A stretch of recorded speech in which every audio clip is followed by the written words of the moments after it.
In 1906, a man was born named Dietrich Bonhoeffer.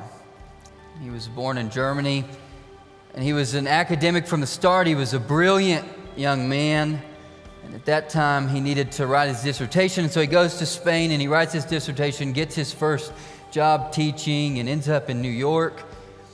And all of this starts to happen around the time Adolf Hitler comes to power, and so he writes a letter back and says, I can't be in America when my country is reeling. I need to be with German Christians. I need to be back in Germany. And so he goes back to Germany, and he does some incredible things, and he writes an incredible book, and ends up being kidnapped and imprisoned and sent to a death camp. And just days before the Allied troops freed his death camp, he was hanged along with 5 other men. And so it's hard to know what he would have written and what he would have said, but he did write a few books, and one of those books is called The Cost of Discipleship.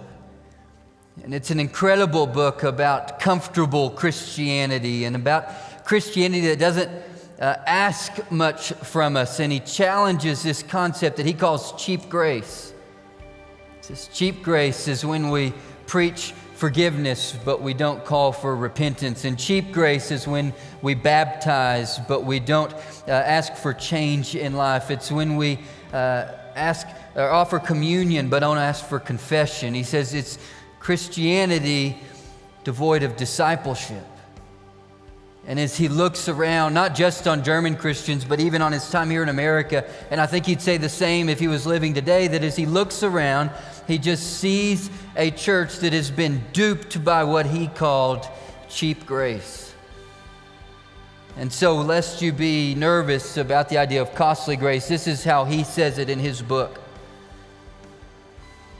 It is costly because it calls to discipleship, but it is grace because it calls us to follow Jesus Christ. It is costly because it costs people their lives, but it is grace because it thereby makes them live. It's costly because it condemns sin, but it is grace because it justifies the sinner. Above all, grace is costly because it was costly to God, because it cost God the life of God's Son. You were bought with a price, and because nothing can be cheap to us which is costly to God. Above all, it is grace because the life of God's Son was not too costly for God to give in order to make us live. God did indeed give him up for us. Costly grace is the incarnation of God. Nothing can be cheap to us which is costly to God.